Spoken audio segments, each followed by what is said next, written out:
day practice recap, I should say. I was going to say day three without us at practice. What was the latest on the happenings over at Cowboys camp? What's the haps? Well, I'll tell you what the haps is, RJ Choppy. It's Micah Parsons. You know, I don't know. You have obviously been a big fan of Parsons and what he can do as an edge rusher and the way that he can disrupt the game.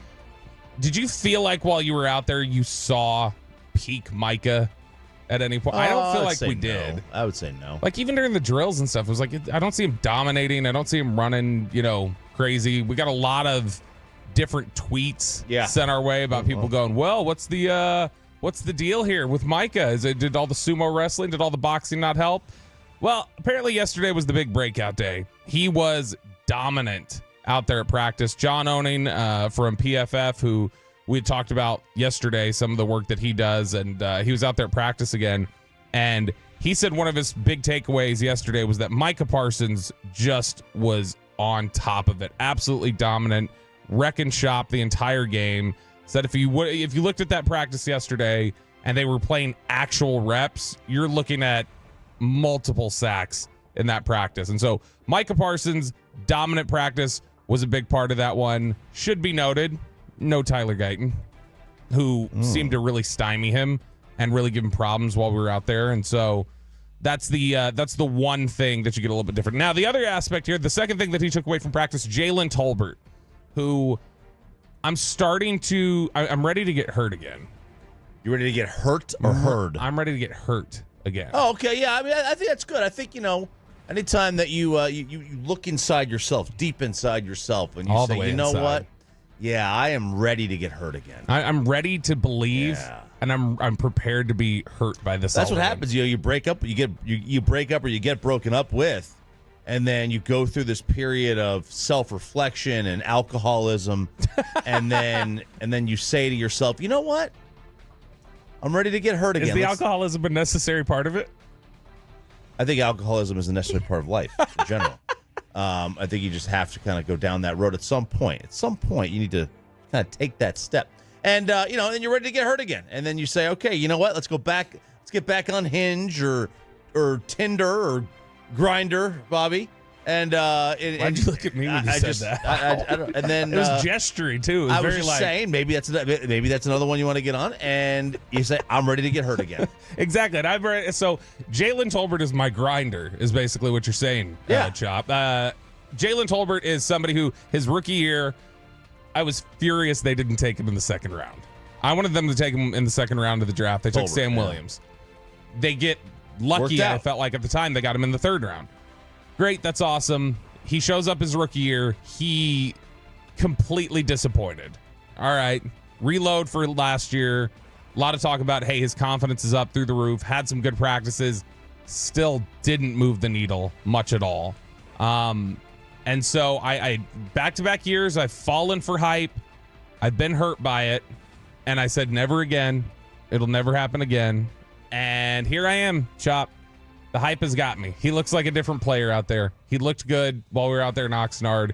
And John Owning talking about it was another day of really good production from Jalen Tolbert out there at practice. And it's something that when you consider that CeeDee Lamb's not out there, it's really easy to kind of target him a little bit more if you're the defense, and he's still producing. And so it's at least it gives you a little bit more hope. The third aspect, the third thing that John Owning had out there from practice yesterday says, don't forget about Carl Davis in the defensive tackle rotation. Carl Davis, the former third-round pick out of Iowa, who's bounced around the league a little bit. You don't see a lot of Carls anymore.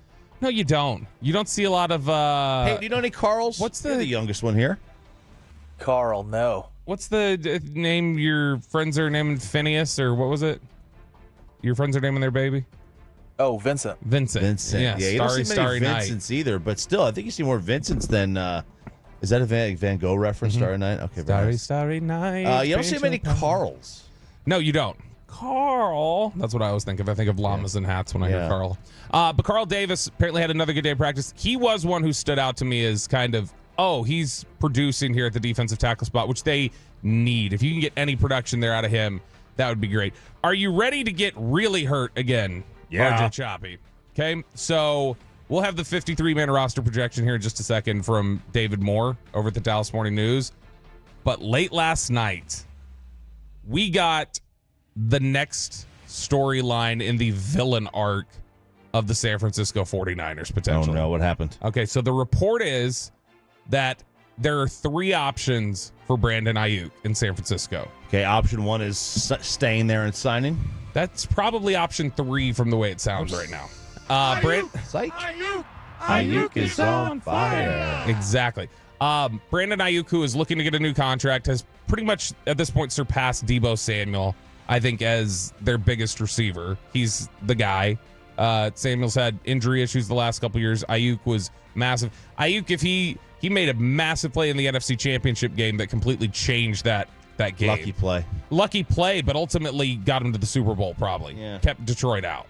And so Brandon Aiyuk wants a new contract. 49ers have been dragging their feet on it, and it has reached a point of there are 2 trade offers on the table that they have apparently gotten place as an agreement, and they're just waiting on Brandon Aiyuk to sign off on either one, that he will agree to a contract extension with either one of these teams. The 2 teams, RJ Choppy, are the Cleveland Browns and the New England Patriots. And you say, okay, well, how would that be the villain arc? It's San Francisco getting rid of Brandon Aiyuk. Yeah, I don't understand this. Where are you going with this? So, bringing back Randy Moss? The New England Patriots would be sending Kendrick Bourne back as part of a trade package to get Brandon Aiyuk. Jason's brother. The Cleveland Brown trade package, which would mean you'd see Brandon Aiyuk week 1, means that you would be delaying your reunion with Amari Cooper, because Amari Cooper would be sent back to the San Francisco 49ers.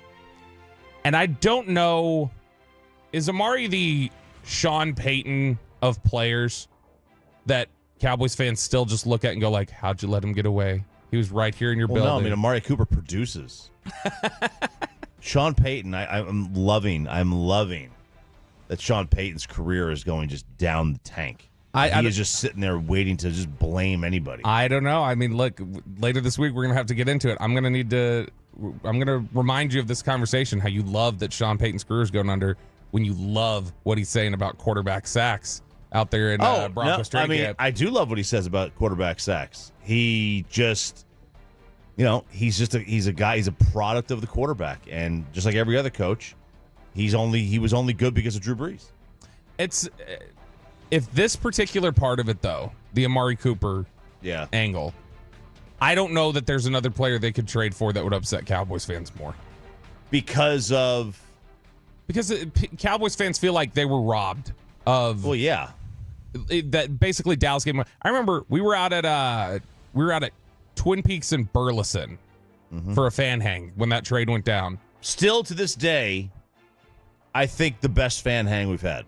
Well, I mean, until this Saturday. Yeah. Until this Saturday. We haven't had it yet. Fan Bowl. Right. I think will surpass it. You guys come out, join us in Arlington at Hurtado Barbecue. We're all going to be out there partying aggressively. When Choppy talks about alcoholism and that stage of life that he's in, he'll be out there. I'm in that stage now. Okay, I'm saying everybody needs to be in that stage at some point. All right, well, that stage that I'll be in while we're out there, I will be in that stage on Saturday. It's going to be a good time. We'll have round tables, lots hanging out, 1 to 7 p.m. So we're going to have 6 hours of partying. Yeah, I mean, you can either be there or you can hear all the audio Monday morning and be like, damn it, I missed out. So join us at Hurtado Barbecue this Saturday for Fan Bowl. But I remember sitting there and you were doing a round table when the news broke that Coop had gotten traded. And you blamed me. You blamed me for it, saying that me talking about the Cowboys wanting to trade Amari Cooper killed his value, that I publicly talked about it. Oh, yeah. I did blame you. I remember that now. They only got a 5th-round pick for him. He's still managed to produce. As much as all the questions were about Amari Cooper, about how consistent can he be, is he going to stay healthy, he's pretty much stayed healthy in Cleveland, and he's produced at a really high rate.